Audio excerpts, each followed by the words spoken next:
கடலூர் மாவட்டம் வடலூரில் வள்ளலாரின் 202வது அவதார திருநாள் வெகு விமரிசையாக நடைபெற்றது.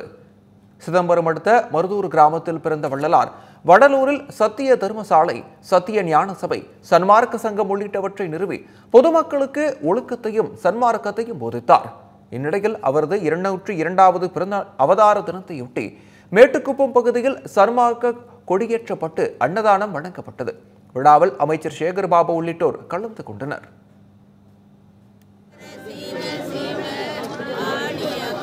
Oh